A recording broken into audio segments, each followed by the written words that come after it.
all her academic activities and cultural activities. Whenever you are in problem, you just give her a call and she is there for anything. That is the biggest quality I think anyone can have, and she has that quality. And we are so happy that you have joined us today, Anupriya. Thank you so much, ma'am. Indeed, it's my pleasure to be here today. Okay, I welcome all other participants in today's technical session. So, Himobrata, should we start? Yeah, and thank you so much, madam, for that lovely introduction. Over the course of the next 7 days, we will have eminent speakers and resource persons from different walks of life. And today we have with us Anupriya, and we'll talk about something which is very important, not really for youngsters, but everybody really. And a good command over the English language, a bit of a must in today's digital world. And English, of course, the means of communication, and also a very important subject if you are a student. So we'll talk about that a little bit. I'd like to welcome Bisho, Shantani, Shornali, and also Moksud joins us, and Vedant is also with us. I'll take a quick opening remark from Moksud. Moksud, very important in today's world, right? You have had experience in the corporate sector up in Bangalore, and now you're pursuing your master's in business administration. How important do you think command over English is for every youngster? See, to be very honestly speaking, this is the footprint, or you can say that this is the imprint that the British left us with us, right? If you don't speak good English, you are not a part of India, right? Though Hindi is our official language, or the mother language, official language is told, but ultimately you are judged on based of how you deliver English speaking. That's what it is. We are judged at. So yeah, if you concentrate on that part and that aspect, yes, English becomes a very much important aspect to learn. And being in from the Silchar, I never have that that platform or that practical experience to learn English that much fluently. But thanks to my experiences in Bangalore and other corporate sectors where my English got developed, and I myself watched English movies and everything. I think we had grammar that is being implemented in our preschools. Up to class 9, 10, 11, we studied grammar, but we never, had an in-depth analysis how to use the grammar, noun, pronoun, verb, whatever adjective we used. But in real life scenario, you never know how to use them. So these studies are like of no use if you don't know how to use them, right? So yeah, to conclude my saying is that English has become a plays a vital role in our life. And yes, learning it and delivering it fluently. Not learning it is like you can stop. You have to frame a sentence when you are delivering, and there should be fluency in it. So yes, this session is much more focused on that. And yes, we are looking forward for a wonderful session from Anupriya ma'am. Thank you, Moksud. Very nicely summed up. Moksud, of course, takes care of the entire technical setup, and thanks to Moksud, today is a landmark day for CCG Mind. And like I mentioned a little while back, we do have our own email ID now, and all the official communication from now on will be via that medium. Before I ask you to start talking about the topic of discussion today, I'd just like to tell you a little bit about CCG Mind, Anupriya, and this is a platform that came up on the 1st of July, which was National Doctors Day, and we have done quite a lot in the last 40 days, and we've looked to promote mental health and also to provide motivation for youngsters mainly. This week, we have the second edition of Yuva, our 7-day online program, and we are grateful to have you as our opening speaker. The curriculum for the next 7 days has been designed by eminent psychologist and writer, Madam Chandrani Mukherjee, who joined us from Mumbai yesterday. And she's a prolific writer, like I mentioned, and she's contributed to a lot of online publications as well. So what we've done is we've picked up 7 important works of hers, and we've just tried to incorporate them in the curriculum. And for today, we are discussing something that she's written extensively about, and it's academic stress. So I'd just like to begin by asking you, Anupriya, your thoughts on academic stress, and especially in the way the education sector has changed after this pandemic. I think today is a best day to ask me this question because I was in a meeting of almost 6 hours in my college regarding this. So, first thing that I have noticed in this entire pandemic situation is that we teachers are, developing ourselves a lot because I never imagined myself teaching grammar in online classes. It was like a big dream. I mean, how am I supposed to teach tense? How am I supposed to teach question tag or anything online without even a pen and a paper in front of me? Let alone I don't talk about the practical subjects like I don't even think how difficult it is for the math teacher or for the teachers who actually need to use uh, practical practical classes basically. So this pandemic has affected the entire education system in two ways, which I feel. Firstly, teachers one way they are educating updating themselves, like আমাদের এখানে একটা trend ছিল, like we did not, our teachers are not quite used to update themselves and keep reading books. I don't know why I feel so. We teachers, when once we become teacher, it's like I know everything, I don't have to keep myself updating. But that was a big lacking in the teachers, I find, and this has now taken a good step forward. On the other hand, due to online teaching in this present situation, students are lagging behind. How? Because I myself can understand that there are very limited number of students. If we talk about the school levels, almost all the schools are, I think, providing online classes. It's like it's an education system going on for the teacher. I mean, parents, not the students. The parents have to study and then they have to teach the students, whereas the student is not taking as much as interest as he should. As if the physical classes were continued, there was no pandemic, and if there was regular classes, then the situation that was supposed to be then is not what it is now with online classes going on. There are very rare number of students who actually pay full concentration on online class. Another big back off for teachers, what I feel is we cannot interact properly with teachers. Once in the class, you can understand whether whatever you are delivering is literally getting into the minds, or the whether a student is attentive or not. You can attract your student in your class. But when it is online, some pupils may just put off their camera, some are in the mute mode. I mean, you can't control them and you can't get what is going on inside them, whether they are actually listening to you or just for the sake of attendance they have just kept the mobile online or the laptop online and they are doing something else. You can't even help. So that is one thing that I have noticed.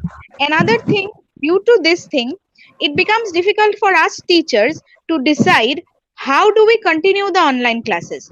Whether we should make a video of our lectures and upload, is it more helpful? Or whether we should go for live sessions, which is more helpful. So these are the things that I think that, this pandemic has brought for us as a gift. So I don't know which is positive, which is negative, but definitely the way the teachers are self-assessing themselves now and upgrading themselves is it's a boon. Definitely, it's a great thing. And another thing I'd like to ask you, Anupriya, about this online mode of teaching. I mean, if you look at it, and Deviprita Madam is a student of life sciences, and Madam, you will agree. I mean, for millions of years, human beings have always sat in a circle, right? When you talk, it's always been, there is a fire in the middle.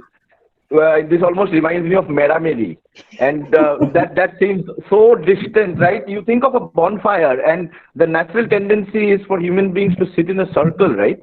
And yes, what happens when you sit in a circle is everybody gets to see what the other people in the group are doing. But this Zoom call or this current platform that we are using, this reminds me more of a night super, madam, where you have a Mitunda movie going on. with you have a Mitunda movie going on. It's almost like you've crossed Kalang and the bus is now entering Meghalaya. And Yes.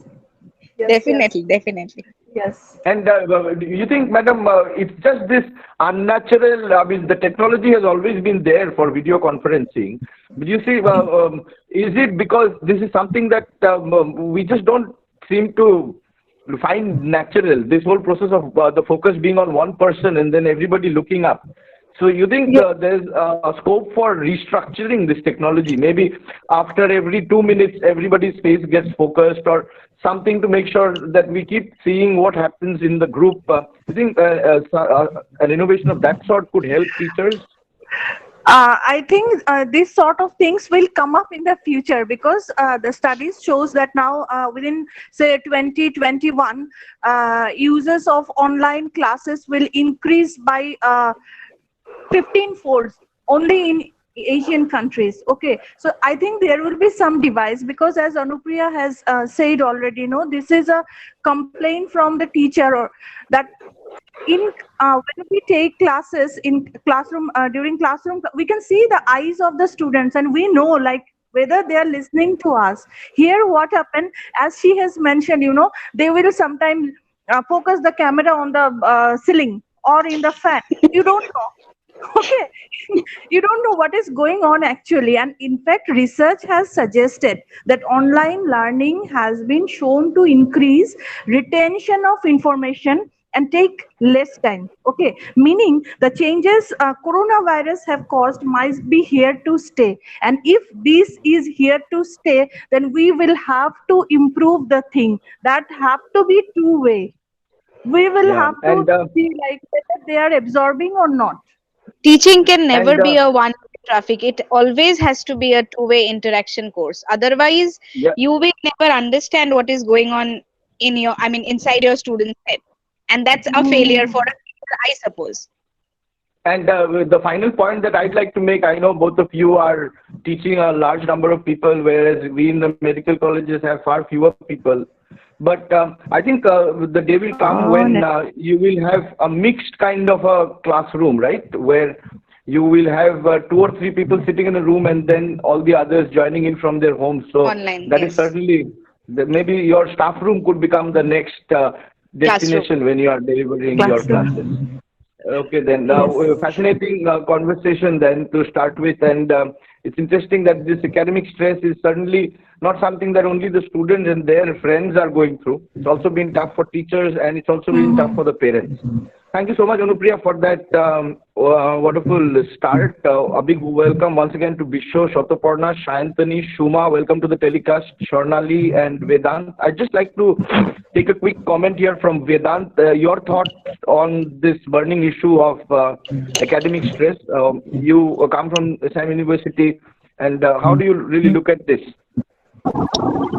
Sir, to be very fair, whatever is going on right now, this is the optimal way that we can. Like, I understand that talking over the net and talking over a closed screen or talking over no camera seems very funny, seems very finicky. But to be very true, this is the only way that we can improve right now. Because right now, in these times of like a pandemic like this, there is no other way. You cannot go over to your class. You cannot interact with your friends. You cannot interact with your teachers in a face-to-face or a head-to-head basis, basically.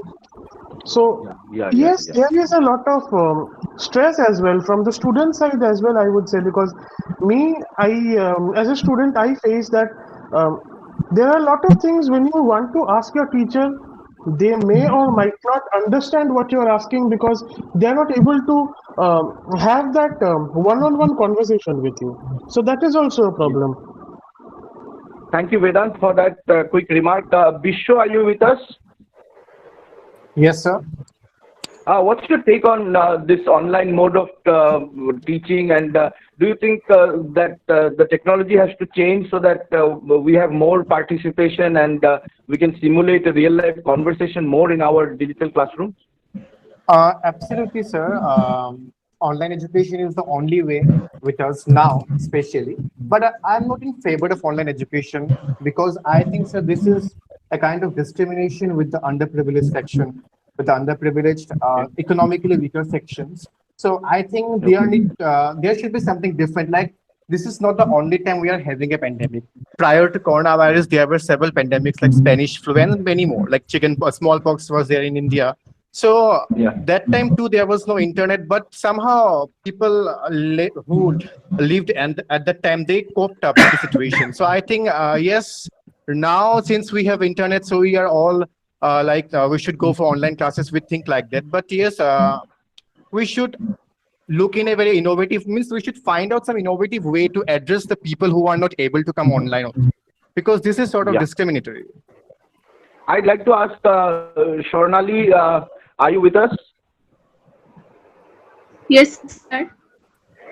Good evening. How is Good evening, your sir. experience with? Yeah. Good evening. How is your experience with online classes? Sir, this is the only way right now. It's a truth.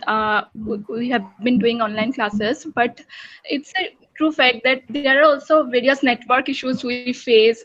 Also, in my locality, I want to mention that mostly it gets disconnected. Sometimes I miss some points in a lecture, so it's actually difficult for not only that as like for the underprivileged section also. This is also a valid point. So at this point of time there is no other option. We have to continue like that only, so hoping for Yeah, things yeah, to get yeah. better so that we can return to the normal class.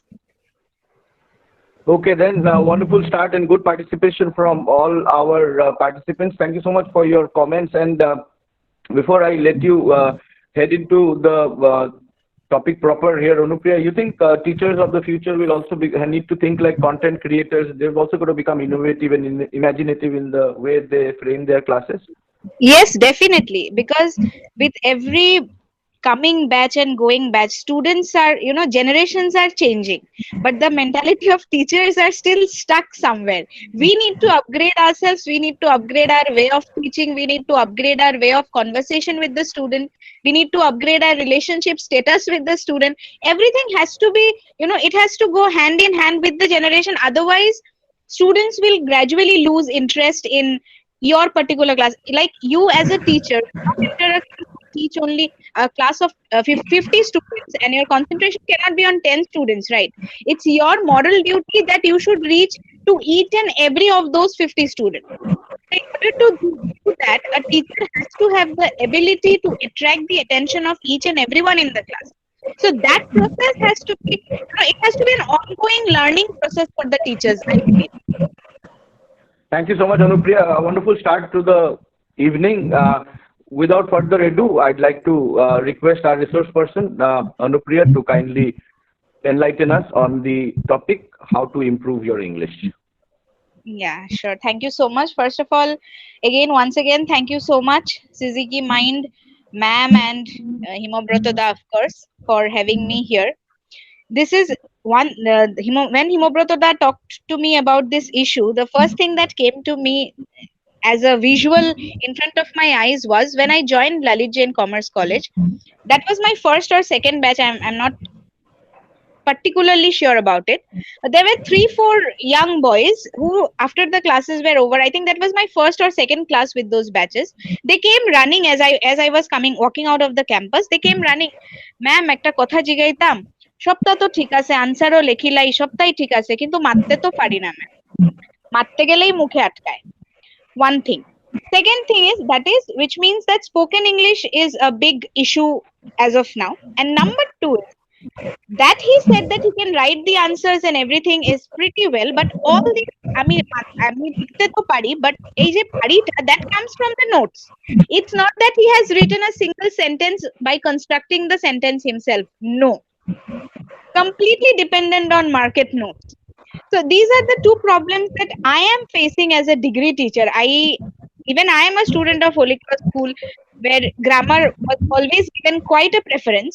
But to be honest, in order to understand your English better and to improve your English, the first and the basic rule is to get your grammar correct. Until and unless your root is strong, your stems cannot, they cannot hold on to you. It will fall off at some point of time. If you cannot even write a proper application by yourself, for a writing an application, you have to 2 times go to your teacher and, ma'am, please see if my application is correct. Then my question is, what have we learned in our school days? Coming from a graduation college, it becomes difficult for me to take classes because they don't even know what is a proper verb. How many kinds of verb are there in graduation? I'm talking about. I'm not talking about school. These basic things are not clear to a particular student, then trust me, it is very difficult for he or she in the future to even write a proper paragraph. The first thing that I do in my class is, before telling them anything about the syllabus, anything about anything, my first target is I give them a very easy topic, whatever it is, maybe my mother, maybe a holiday trip or anything, and I ask them to write it now in front of me. 2 line, 3 line, whatever you can. That brings out how much knowledge you have of writing. The first and the foremost thing that I would like everyone to be clear about is the concept of tense. Until and unless your tense is clear, you can never write proper English. Never. And in order to understand tense, the basic thing that you need to know is what is a sentence. Some people don't even know the grammatical construction of a sentence. Grammar is completely and particularly equal to mathematics. Everything has a rule. Earlier when I was in school, after exam we used to come out and match our this grammar portion, has or have, তুই কি লিখেছিস, আমি কি লিখেছি, but this is not the way. If you know the rules perfectly, if you are having well knowledge of rules of any grammatical topic, then you will never need to match your answer with someone. You can prove how it is wrong, just like you prove LHS is equal to RHS. Exactly that way you will be able to prove why you have put has and have. This is one big thing. The first thing that I, even today in my degree classes, the first thing I do in the class is tell them that what is basically a sentence made up of. This is the basic thing people don't know. Subject, verb, object. They don't even know what is a subject. They don't even know verb. You ask them the difference between principal. I'm not going into the depth of verbs. There are multiple kind of verbs. Forget about it. But 2 kind of verbs that any layman has to understand in order to write English, not necessarily an English expert, is that there are 2 kind of verb, main verb and auxiliary verb. People do not even know that. Students do not even catch that. These are the basic things. First, you have to know, if I talk about how you need to improve your English correctly, then the first point is, bro, you need to brush up your memory, get a PK De Sarkar book, or that's the oldest one you can get hold of. Get a PK De Sarkar book and start going through what is a sentence, what is a subject, what is an object, and what is the verb. These 3 are the most important thing that is to be known. Subject, if I may take 5 minutes for Himoda just to explain this part. In any sentence, when you talk about something, that something is your subject. And whatever you talk about, that something is your object. And the connection that is created between that something and talked about is your verb. As simple as that. Now, when it comes to verb, it is for us to decide whether it is a principal verb or a auxiliary verb. Now, even after principal verb and auxiliary verb, there are multiple other verbs. I don't want to go into the depth of that as of now. Principal, what is a principal verb? Any acting word is a principal verb. Eat, sleep, which has its own meaning. You do not need the help of any other words to explain that. If I say eat, whatever Himoda is having in front of him, maybe the pen will start doing it. As simple as that. But if I say is, is, will you understand anything without, any suffix and prefix? No. So as simple as that. These are the basic things that needs to be clear. This is number 1. You need to know what is a sentence, what are the elements with which a sentence is constructed. These are the basic elements. These 3 elements are the basic elements. Along with it, we have addition of the other parts of like adjective, adverb, those are secondary. One goes this. Number two, you have to have an in-depth knowledge of tense. This is the most important thing in order to write anything that you need. The worst case scenario for students and also for people like us when we write any article or suppose any note or anything, what we do is we mix up tenses. In one answer, we use both present, future, and also past. This is not right. This is the worst thing that can happen. You cannot use has and again had in the same answer. You have to determine first which tense you are going to use for the answer that you are supposed to write. And then, based on that particular tense, you have to, we all know that in one tense, there is again present, indefinite, continuous, and all. That all can be used. But then you have to, recognize one tense for one answer. It cannot be multiple tense. Number one, this goes another. Another feature is many students and most of the educated people, they are also confused about the usage of the number. That is the first person, second person, and third person. They do not know the concept of how to tally the verb with the person. That is called subject-verb agreement, which is very important. I cannot be has. I has eaten cannot ever happen. These are the things, very basic things that students need to understand. And I think there is one problem with our education system as well. All these formulas and all these basic grammar are taught to us when we are in class 3, 4, 5, basically. And in 3, 4, 5, what happens, what I believe is, you do not have to make your own answers. You get the written answers on your blackboard, right? And by the time you reach class 9, 10 or 11, 12, all that you have actually learned in class 3, 4 goes off your brain. There is no brushing up of them. Because the moment you come to 9, 10, 11, 12, you get a little higher level of grammar, where the teacher cannot waste his time or class in teaching you the basics. So I believe that it is the responsibility of each individual to, brush your mind every time with the basics, whether it is English or science, maths or whatever. Until and unless your basics are clear, you will not be able to understand how to write English. Learning the proper way to write English. These are the three things that you have to keep on mind. Number one, how to construct a sentence. The three important things: subject, verb, and object. And then the additional suffix, prefix, whatever you want. Number two, to know the subject and verb agreement, with which, like, if I can take few minutes for that, it's very important and very easy. First person, second person, third person. First person, I, me, my, us, whatever. Second person, we all know it's only you. And for third person, again, he, she, they, theirs, and any random name, right? So in first person and in third person, we have the concept of singular and plural. I, me is singular and ours is plural. Similarly, in third person, you see, he, she is singular and they, theirs, all these are plural.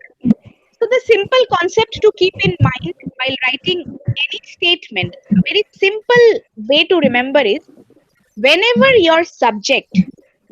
the subject of the sentence is third person singular, very easy. All other will follow the common rule, but the only exceptional rule is followed by the third person singular. Now, what is this third person singular? He, she, or maybe a name like Himobroto or Shornali or whatever. Any name. The third, if your subject is third person singular, then it will always take does or has, according to the demand of the sentence. It will never take have, it will never take do in the present tense. In the present tense. This is the only exception. Baki, you see, even if it is I, it will be have. Even if it is you, it will be have. Even if it is they, it will be have. Even if it is our, it will be have. but only in third person singular. Only in case of third person singular, if the subject is third person singular in a sentence, then the auxiliary that it will take, depending on the sentence, will be does or has. Baki shop khetre it will be have or do. And as for past tense, it's always did and had. That's it. Very basic thing and very simple thing. If you can just remember this, that third person singular, third person singular, third person singular, the moment you will write, no, there will be no mistake. You will never write she have, because it's always she have, because she has, sorry, it will always be she has, because she is third person singular. Himobroto Dada have, it will never be. Himobroto Dada has, because Himobroto Dada is the third person I'm talking. I, you, and then Himobroto Dada. So that is how, very basic things need to be clear. And number two, Yeah. And that's a very nice start. Actually, you have spoken about some of the building blocks of how to write a sentence. Another problem that a lot of youngsters complain is that pertaining to vocabulary and word finding difficulty. So, how can youngsters improve upon their word stock and their vocabulary? Also, they don't find the appropriate word for the right sentence. Sometimes they don't find the right expression for the right moment in the sentence. And how could they improve on that part? yeah, there are two ways again. One is the age old way that even I am taught by my teacher when I was a student. So I'll talk about both the two ways, but particularly now I'm talking about how to improve your vocabulary. If you are really interested to do so, I'm again emphasizing in this word that if you are really interested to do so, then we all have dictionaries at home. We all have any dictionary at home. Maybe Oxford, may not be Oxford. Pick up 10 words. There are 26 letters in English. Pick up 10 words each day from any 10 letters of your choice. Write it down in a diary. It will stay in your mind. It will never go out of your mind. I can challenge you that.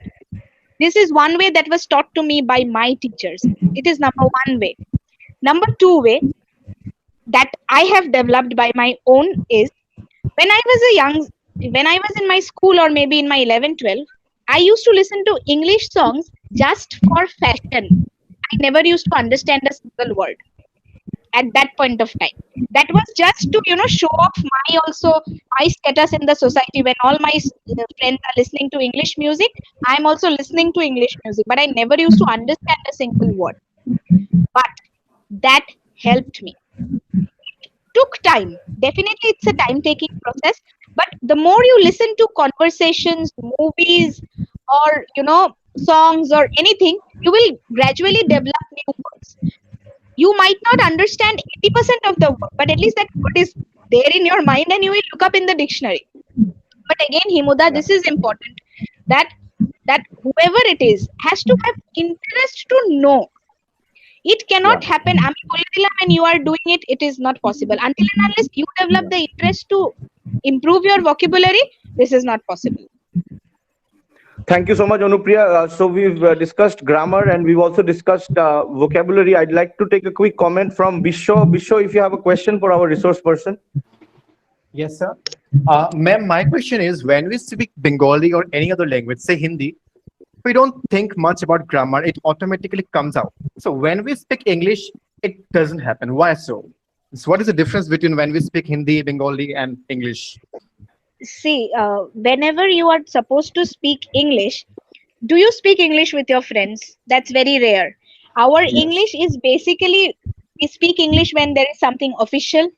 We need to go to our teacher, or maybe we are sitting for an interview. It becomes official and professional, right?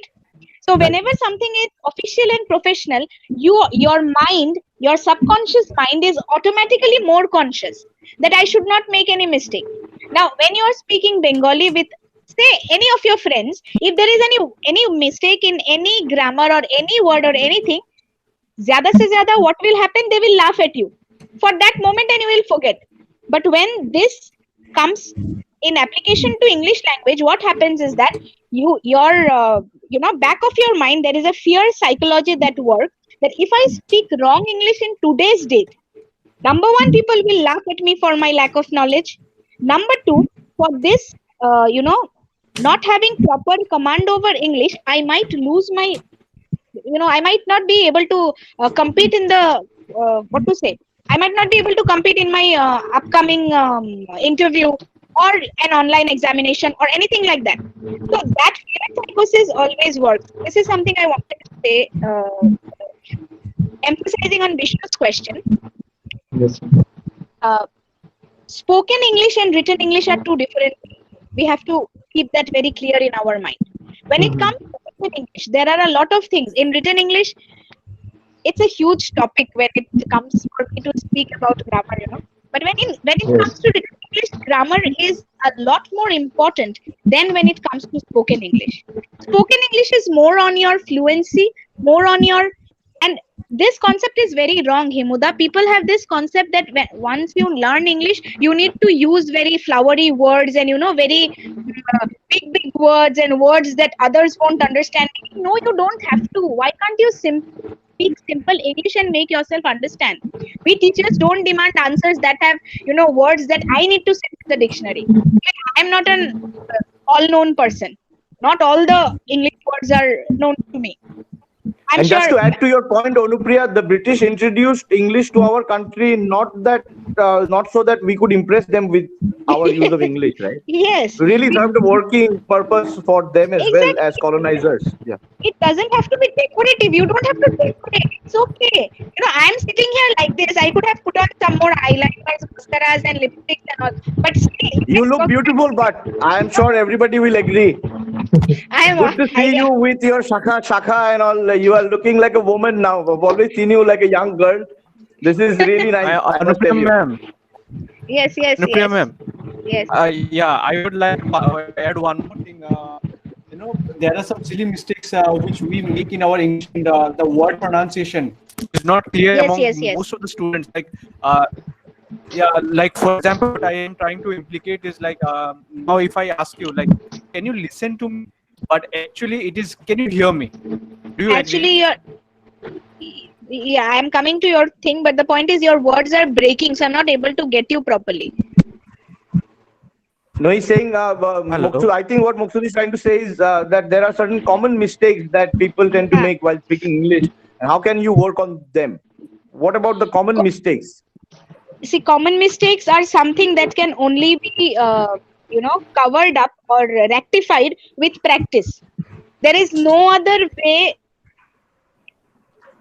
that is known to me to make oneself perfect in something and overcome your mistakes other than practice. First thing, you need to have the in-depth knowledge of that thing and then keep on practicing. I was answering to Bisho on that, talking about the flowery thing. When I first, as I have seen my dad talking multiple language, I had this fascination of learning multiple language, but I never could take proper training to learn all this. But in the recent past few years, since say 2014, since I have started, for college work and also for my personal work, traveling to Guwahati very often and going to offices, government offices very often, I had this fascination for Assamese language. I wanted to learn it, but I couldn't. I used to hear my dad. But I have never, Himabrato, you know that in our school 5, 6, 7, we have this dual language. Mane, if you are having Bengali, you get Hindi. If you are having Hindi, you get Assamese. So as I had my Bengali, so I got a scope to learn Hindi a little bit, but Assamese never. How did I pick up Assamese? And even today, when I go to government offices, some people do laugh at me, but I don't even, think that they are laughing because I use mixed language of Bengali and Assamese together. But then I'm trying to learn. The fact that I'm scared that they will laugh at me and I will not speak, that is why I will not speak, makes no sense. I have to accept that I do not know everything, and you have to think about yourself before you think about others. As simple as that. If you want to make yourself perfect, then forget what the world is thinking about you. Forget if you say a wrong this Assamese word or a wrong English word, what the opponent will think of you and laugh at you, then you will never learn. Only through mistake you will learn. Practice and proper knowledge. These are the two key words for making oneself perfect in anything, I believe, not only in English. Good point, Anupriya. Thank you so much, ma'am. We will take Yeah, I hope Moksud got your answer. We'll come back to Moksud for one last question. Okay, so Moksud has to leave because he's getting busy with another classroom. I mean, university students, they've got online classes all the time now, so it's more like a 24/7 job. I'd like to request Shantani and Shonali for their questions before we wind up. Shantani, you have a question for our Yeah, resource person? yes, I have. Ma'am, just before just before some time you mentioned that grammar is actually like maths. Like if we know the rule, we didn't match our answers with our friends or didn't worry about that. The main thing is that knowing rule. Uh, like similarly, I've seen when we spend most of the time conversating in English with our friends, teachers, or in any other place, like consecutively for a few years, we develop a sort of confidence and fluency in it. But sometimes there comes a gap in it, like we stop speaking English, or rather, it happens that we go somewhere for studying where we don't need to converse in English like we used to do before, Hmm. and eventually our fluency and confidence decreases. Why it is so? Yeah, like is it similarly the case of grammar, like it's a mathematics, or like, what is the funda behind it? What is the reason? See, Yeah. your two questions are two different questions. One is about the grammar. Second is the fluency. Why do we lose fluency when we are not in practice? As I said, No, the two. Yeah. Do you want to yeah, say anything? actually, yeah. Actually, I meant to say that, like, as you mentioned, that we need to practice grammar. Like, we need to have a good hold about the rules to to speak properly. Like, Mhm. to No, the my dear, grammar. there is a little confusion. As I said, that Uh, written English and spoken English are two different things. For written English, it is very, very, very important that you have a good hold over the rules. And to know the rules, again, I said there are many students who even ask me, Miss, where do we get the rules? Ma'am, how do we get the rules? As simple as that. PK Deshorkar is one of the oldest book. Go for any grammar book, you will find the rules. That is for particularly applicable in most cases for written English. The moment it comes to spoken English is completely on practice, my dear. If you lose the grip, or as you said, you go somewhere and you don't need to talk more about, you don't need to converse in English and other languages are fine, then what happens is that your grip and your confidence that you can speak English literally goes away. So, as yeah, I said, two things for both written and spoken English. Number one, in-depth knowledge. Number two, practice. So spoken, and I don't think in today's date, Himuda and ma'am will also agree, I don't think in today's date there is any place anywhere where actually you don't need to speak English. You need to. We don't, that's a different issue. We don't, that's a different issue, because we do not feel confident enough to converse. I can be wrong. I'm not saying that always I will speak correct English. I can speak wrong English. But then by speaking wrong, people correcting me. And yes, one more thing that I forgot to mention, and it's very important. We should have the habit of, or we should have the, feature of accepting our fault. Now you are speaking wrong English. I come and correct you, and then you tell me, I saw in English, professor, amare thik korta. Getting my point? That is an attitude that human beings have. If somebody is doing something wrong, I may be expert in my field, but I cannot be expert in ma'am's field. If ma'am is explaining me something about any life science thing, and I say then I will not be able to accept the knowledge from her, right? I have to be wrong to accept the knowledge from her, and I have to accept this knowledge very positively. Only then I will learn.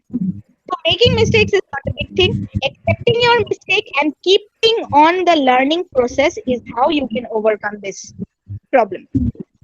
Yeah, thank you, Anupriya. And before I take the final question from Shornali, just a quick sum up from Devi Preeta ma'am. And today's session has actually been a bit of a double bonanza, really. And we've not only spoken about English, but we've also spoken a little bit about online classes and the whole problem of academic stress.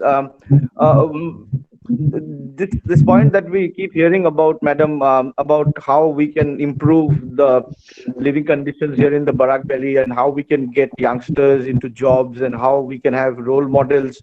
How important do you think good English has to play if we need to train our next generation of youngsters from the Barak Valley to take on the world? See, it is very important. Like all of us, we feel, I have felt the same thing. The speaking skills support children in achieving good results, and like progressing through various grades. It's very important. Like in a country like India, if you can speak good English, though it might sound a little bit weird, but then if you can speak good English, you give a very nice impression. Yes. The people to you. That's very clear. No doubt about that. Though people might debate on that topic, but this is very true. But I have faced this problem. I am from a Bengali medium school. I was in a convent school. Then my father suddenly felt that I should learn Matribhasha, and then from convent he took me to Durga Shankar Pathshala. And for 2 months I couldn't understand anything. Koko I had to learn. And then finally I was sent to government girls. And then again, that transition, when I joined GC College, HS first year, I was sitting in the gallery, and Dr. Mihinath, he was taking physics class. He asked me the definition, he asked to the class definition of acceleration. What do you mean by acceleration? So I didn't know. I was like, what is acceleration? I didn't know what is acceleration. And then when I came back home and I found that acceleration is nothing but in Bengali, we learned it as toron, toibofola ro modhunno. Term, you just see the difference in the term. That at this point, and for 1 week, Himobroto and Anupriya, I used to sit in class. I didn't get anything. I used to stare at all the teachers and what they are talking and all. And then slowly my father helped me a lot, and I got used to, and I learned. So from my own experience, even if you face any interview, you face any kind of examination, anything, English is very important. You cannot deny. Quite an inspiring story, madam. Quite an inspiring story. The second point that Anupriya raised, and this is actually something that a lot of teachers tell me, and it's about how we grew up in a generation where if we found somebody with a good degree, somebody with a good academic background, we used to think, okay, এই মানুষটার কথাটা আমার seriously নেওয়া উচিত. Kintu now we are up against a generation which thinks my thought is as good as yours, right? তুমি কইছো করোনার ব্যাপারে কিটা জানো, তুমি লাইফ সায়েন্সের ব্যাপারে কিটা জানো, অনুপ্রিয়া ম্যাডাম তুমি ইংলিশের ব্যাপারে কিটা জানো. So you think this is the first part of my question, and the whole concept of how we speak and how we communicate. You think social media has really changed the whole ball game? Because now we're going back to the stone age now. Caves এর ভিতরে মানুষ যখন থাকতো তখন আঁকিয়ে আঁকিয়ে বুঝাইতো, and now we are using emojis and abbreviations, and our youngsters are really speaking in a very different language that we find in the textbook. So how do you look at both these issues? First, the whole issue surrounding scholarship and whether to take scholars seriously, and secondly about how our language, especially the language that our youngsters speak, is evolving. Is that a question to me? Yeah, both of you would be qualified to answer that, but madam first. Yeah, I'll prefer madam first. All right, let me hear from Anupriya. Okay, then Anupriya, your thoughts. Okay. It's actually sometimes it's very disheartening, because what happens is that I think somewhere, not all, maybe I'm not generalizing my statement, but somewhere parents are responsible for this to some extent. Because at our point of, I'm talking about myself particularly, even when I was in my masters, forget about my graduation and my HS and my school life, even when I was in my masters and I used to prepare my assignments that we used to submit, we had to submit almost every week. I had to do that in my sitting room so that my father and my mother or my sister didn't get disturbed in their sleep. My father never slept. Each night that I spent doing my assignment, he never used to understand. That was not his forte. English was not his forte. So he didn't understand what I was doing. but just, to encourage me, or maybe to be careful. I don't know for what reason, but he never slept on those nights. Whereas today I have faced, I'm sure ma'am has certainly done, because I have done so. I have faced parents, especially fathers maybe, I don't know about all, but either of the parents don't even know which class or which semester their pupil is in. Number one, this is one big drawback that I get. Number two is that social media influence has gone to such an extent, Himuda, such an extent. I think examples we can see in Facebook, the most trending one that is going on. The topic of that, whatever, let's not go into it. There are so many topics. Then you see that a particular person might not be knowledgeable about that also. যে কোনো একটা topic, that person might not be knowledgeable, but he is talking over and out with it. I, as a student of literature, I myself don't know the reality of that particular literature. There are so many versions, and it is a true fact. Any literature has so many versions, but somebody else will know more about it. So the way that I have studied, I have gained a position, I am a teacher, or ma'am that she has studied and she's teaching so many, batches as of now, and so many years of experience. So what is the difference between me and that person who is handling social media and thinks he knows all? Then That's actually, it's a sad thing, and it's really disheartening at times. I mean, I find it strange, madam, and it's certainly a feature of our youngsters today, and this is something that we'll have to get around. Before I request Shornali to ask her question and we say goodbye to Anupriya, madam, do you think we should come up with a 3-day or a 4-day long session on English maybe later this month? Would that be a good idea, you feel? Yes, why not? There are so many some basic problems are there which the student otherwise may not be able to express, or they don't find like a teacher, perfect teacher. So if we can arrange such things, then it would be very nice, where they can like clarify their doubts, and the small how they can get tips like to how to improve their spoken English and everything. And this is also, madam, one of the drawbacks that we always think that we are a very evolved species because we can use email, right? But yes, it's but nobody has really thought about how much the whole invention of email has increased our productivity. Because you think of it, it's like you have a post box out, you like have a letter box outside your house, and your inbox is open to everybody, right? So let's say that is what happens when you run away from real life conversations. Is when I talk to you, if I find something interesting to say, I can finish it off in 15 minutes. I can do that, like the conversation that we are having, we can solve problems over 15 minutes, right? But if you send an assignment over email to a student, then what the student can conveniently do is he can buy time, right? Okay, madam, koto words likhte hobe. So that gives that person 500, for that answer, that person can buy 1 day of the time. So what can be achieved within 15 minutes is actually spread out over 5-7 days, right? So and another drawback in such cases is that person, you have no clue whether that person is genuinely writing it on his own. Yeah, so Anupriya, you would have also experienced this, right? So let's say a lot of people will mail you for their problems, and you are in the right frame of mind to spend 15 minutes. So you decide, I'll speak for 15 minutes to this person, and then we'll settle this matter. I'll try and explain this problem. But then in your inbox, you have 100 other mails, right? So you can't, you don't do that. So what you do is you also buy time. You say, okay, what exactly do you want to know? So just let me know a couple of days later. So that what could have been solved over a physical interaction, over a face-to-face interaction, is spread out over a long period of time. So I'm hopeful that towards the end of the month, if we come up with a comprehensive program on English writing, you will be one of the resource persons and the coordinators, Anupriya. So is that a yes? I'll always be there for anything.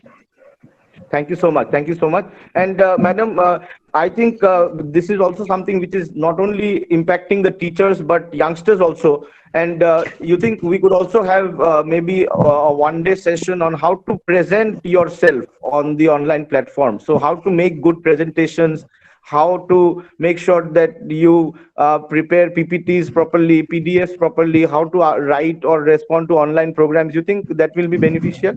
Oh, Very obviously, of much, course, very much. very much beneficial, because there is we didn't get time. Both we as a teacher and the students, both of us, we didn't get time for any sort of preparation for online classes. So if there is a Yeah, madam. Yeah, yeah. systematic preparation, things will be better, obviously. Even today, I So need a lot hopefully, of help to make a PPT. So it will be helpful for yeah, me yeah, too. yeah. And Yes. and the software is updating, and it's the same for both teacher as well as student, right? So the teacher has to come up with imaginative content. The student also has to submit his or her assignments in a creative way. So hopefully, towards the end of this month, we'll have a 3-day session on English where you can talk more extensively about grammar and vocabulary, Onupriya. And we'll get a good team of teachers together, and then maybe we'll have on a Sunday long session on how to present yourself on the online platforms. Final question for the evening then. Shornali, do you have a question for our resource person? Yes, sir. Ma'am, I had the actually same question, like how to be fluent in English, or like we sometimes while speaking we have to construct a sentence in our head, then we say it, not directly. So I also have the same kind of question. My dear, that's again practice. That's it. I could only suggest Yes, that. And don't hesitate to speak in English even if you're wrong. That's the very wrong idea. And I can suggest you one, others might find it funny, but I found it very helpful for me. Put your headphones on. All of you are, I know, addicted to headphones and songs, right? Anytime you are free. So try yes, listening to English songs more than Hindi songs. I know it might be difficult for you to understand the language at first, but there are those Hindi songs which have Arabic wordings also, and also those Tamil wordings, say from Chennai Express. There are so many things. So we don't understand the meaning, right? But we can speak them. One song that comes to my mind, Onupriya, is Boro Loker Beti Go. The Badshahs made that song immortal, right? And I can imagine Siddhartha uncle and Monica auntie dancing on it and on the stage like they did last Wonderful, time. wonderful. Uh, Yeah. Please finish your point. Yeah. yeah, that's the only thing. It may sound funny, but it's a less time taking process, and it will also help you develop your speaking. Listen to as much as English songs as you can. Start with easy ones, of course. You will find it difficult for 1 day, 3 day. Then what it will happen, you will, like, even if you don't understand the words, you will start lip syncing them. And the moment you start doing that, it will automatically develop as a habit, and then the fluency of English will automatically come. You will not never need to see it and construct a sentence, and it will not happen then. So this is one quick Dui Nombori Okay, rasta thank you, that ma'am. I can. What a fantastic What's that? session. I mean, great Thank start you, ma'am. to Yuva 2.0. And Onupriya's always been a lively presence. And she continues to amaze and delight us. Madam, to quickly summarize, we've had a good start to the second week. Nice discussion on academic stress and the challenges faced by content creators and educators like you and Onupriya. And then Onupriya spoke about the importance to understand what a sentence actually means, what are the key grammatical rules that one needs to be aware of. She also highlighted how you can improve your word stock or your vocabulary. Very good distinction she made between spoken English and written English. Written English will of course need you to be masters of the rules of grammar, whereas spoken English, like she said, you could adopt unconventional means such as listening to English music or maybe listening to English movies to try and pick up. And then lastly, a good resolution towards the end of this month. For 3 days, we'll have an extended session on English, and then maybe on a Sunday soon, we'll have a session on how to prepare better for online presentations. Final word from you, madam, and I'd like to request you to offer Anupriya our formal vote of thanks. Offering her formal vote of thanks.